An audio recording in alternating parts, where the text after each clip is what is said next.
So, how do we overcome anxiety? So many people these days seem to struggle with this idea of feeling anxiety, feeling anxious, and feeling a little bit out of control, like problems are a little bit too big and I don't even know what to do.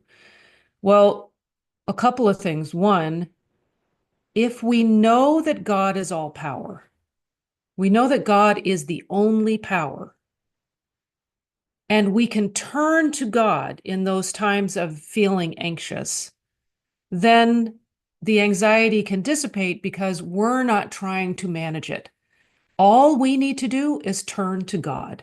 So that's kind of the first sort of piece, is to know that anytime anxiety arises, we actually have the choice to let go of the burden of the struggle and to turn to God. When the Bible says God is our refuge and strength, a very present help in trouble, do we understand that? Do we believe that? Do we actually acknowledge that God is the only power, and that this sense of anxiety that's coming up that feels very real and very overwhelming at times, that doesn't really have any power to overwhelm us when we turn to God, that God is our refuge and strength, a very present help in trouble?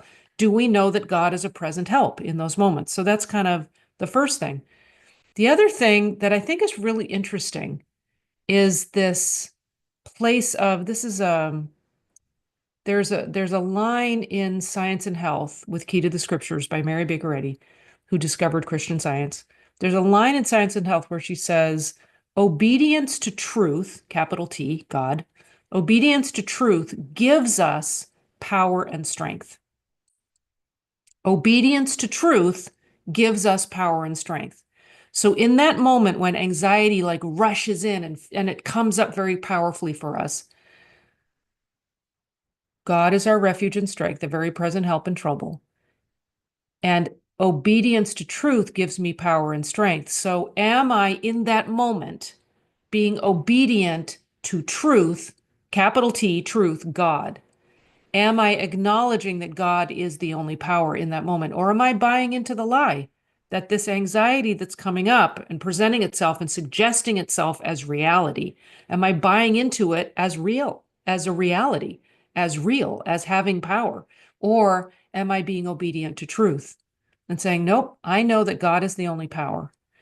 And and my willingness to turn to God in that moment is really the only thing that's on the table, because God is all power. That never changes. The amount of anxiety that comes up doesn't change the power of God. It doesn't change that God is a refuge and strength and a very present help in trouble. None of that ever changes. So the only thing that seems to be shifting is our thought of God or our thought of the problem, right? If I buy into anxiety as my problem, I've just bought into a lie, then I'm going to feel the effect of that lie. I'm going to feel out of control. I'm going to, feel that sense of panic, and that's like panic attack and all the things that go with the lie. So when you make the mistake, everything that follows that is a mistake. So that's the juncture where we get to choose. We get to say, wait, I know that in this moment, I am always willing and have the capacity to turn to God, because that's all it comes down to. Am I willing to give up that false identification of my anxiety? It's not really mine. It's a suggestion for me to take on. I don't need to take it on. It doesn't apply to me. It's not personal. If I take it on as personal, I'm going to feel the effect of that.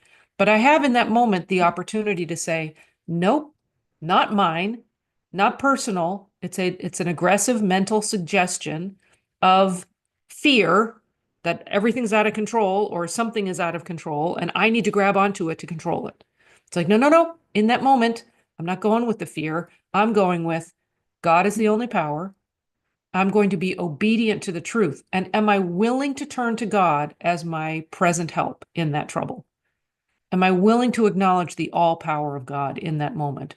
And that's that little moment where we have either opportunity or problem. We either accept the problem and now we have a problem, or we see presentation of a problem as, oh, opportunity to denounce the error and claim the truth. Obedience to truth gives man power and strength.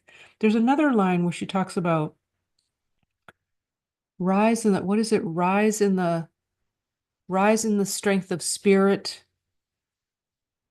What is that line? Rise in the strength of spirit to resist all that is unlike good. God has made man capable of this, and nothing can vitiate the ability and power divinely bestowed on man. Rise in the strength of spirit. That's capital S, God. Rise in the strength of spirit to resist all that is unlike good. God has made man capable of this, and nothing can vitiate the ability and power divinely bestowed on us, on man. That's a quote from Science and Health. So nothing can vitiate the ability and power divinely bestowed on man. So in that moment, if when I prepare for the day, I acknowledge this, that I can rise in the strength of spirit, in the strength of God, to resist all that is unlike good, to resist that feeling of anxiety trying to call itself mine. Nope, I'm going to resist that. And I'm going to be obedient to the truth. And I'm going to rise in rebellion against the lie. And I'm going to claim the truth. And I'm going to know that God is my refuge and strength and a very present help in trouble. And I just need to rely on God's strength. I don't need to come up with the strength myself. If I'm a reflection of God, which I am, I can just rely on the fact that God is the all power and that I am the reflection of that power. And nothing can vitiate my ability and power, the ability and power bestowed on me by God. So, do I trust myself? So, this is kind of the bottom line. It took me a while to kind of walk around this. Do I trust myself in that moment of challenge to turn to God? That's really all I need to ask myself because God's got me. There's no question. God's the all power. God's got me. God's got this under control. No problem. But do I trust myself to turn to God? Do I trust that I'm going to turn to God in that moment? And that's the only thing we, I be aware of and practice by, daily practice. Do your being prepared for the day. I am like the biggest fan of a daily spiritual practice ever because it's completely changed my life. And I know it changes a lot of people's lives. Those of you listening, it's probably changing your life too, because you wouldn't be listening if you weren't already in that mode. But anyway, this is a really practical, scientific Christianity.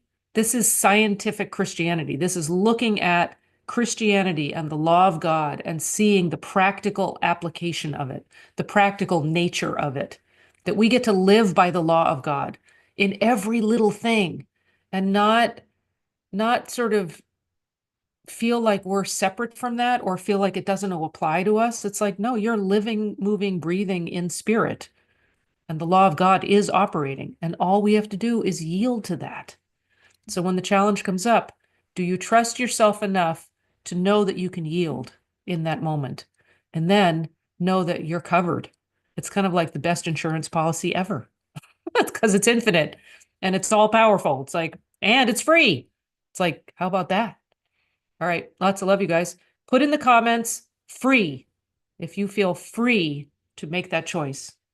You feel free. You feel responsible. You are able to respond to the power of God and not take on the problem. All right.